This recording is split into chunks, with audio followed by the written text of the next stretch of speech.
This is KTVO's Good Morning Heartland.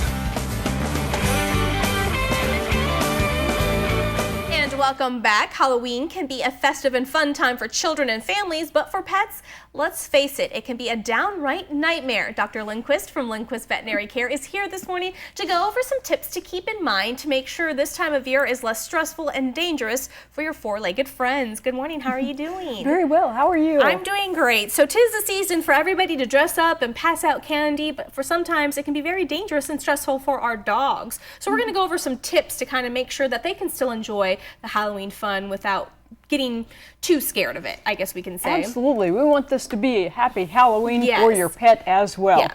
So we want to start with the basics. Don't put a reluctant pet in a Halloween costume. Some of these are really fun for pets, but others of them can be real concerning. Some pets are really used to wearing little dresses and fun things for them. Some of these can be really restricting around the head, the face. Make sure your pet can really breathe, move around real freely, and not feel real constricted in those outfits. So make sure it's well fitted to the pet, and you can still get a leash or a harness, something to where you can still be able to control your pet and keep them very well controlled during this area. So make sure that it is a well-fitted costume for them, but if they're reluctant about the costume or feeling uneasy about that, please just be attentive to that.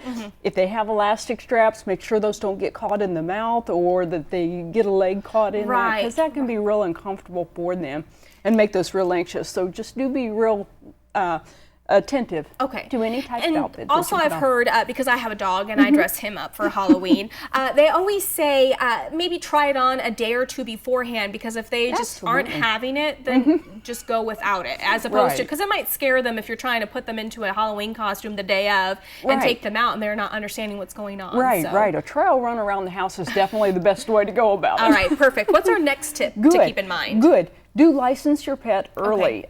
Keep a current tag on them, because this is a good time of year whenever pets, you know, you've got a gaggle of these kids coming to your house. It's a good time for a pet to maybe escape out of there. And so if you don't have any current licensing information on your pet, tag with current information on there, it's an easy time for us to have lost pets, and we have a plethora of animals that are misplaced at Halloween. It's a very scary time for them. Your pet is trained to protect you from monsters. That's true. And you have all these monsters coming to the door. Right. And when there's all these kids in fluffy costumes coming, easy for them to slip out the door. So please have current information on your animals.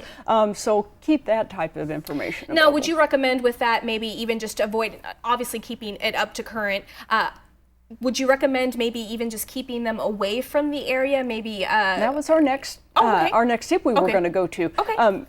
Ideally, we would have you keep them in a back room absolutely away. Don't mix trick-or-treaters and kids at the door.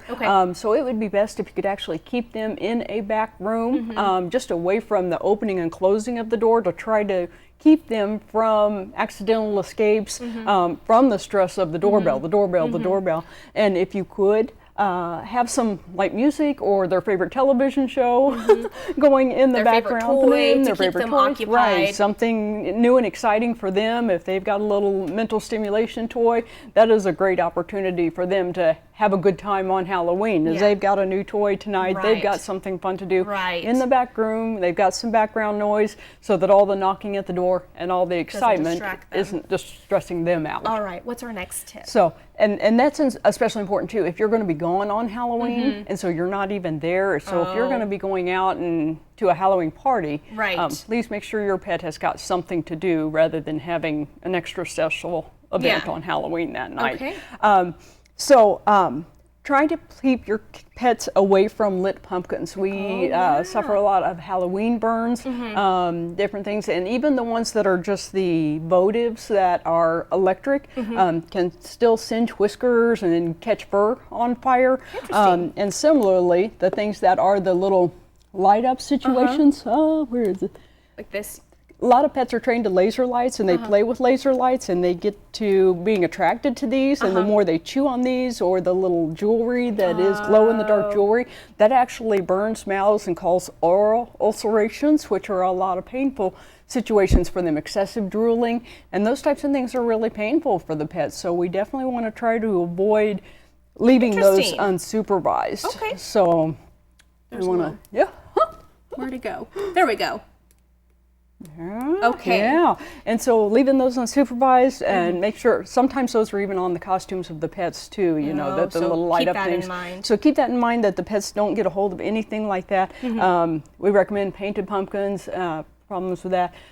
Carved pumpkins, again, a lot of times have little lights in, little candles, and make sure that the pets don't get a hold of that because that can be very dangerous to their health. It's amazing how the insurance claims for pets and the health problems are associated with Right. the candles and different situations with that. All right. And finally, of course, because we are running out of time, candy. Keep candy away from animals. So Right, keep that away. The wrappers are almost as toxic when they can get bound up with those.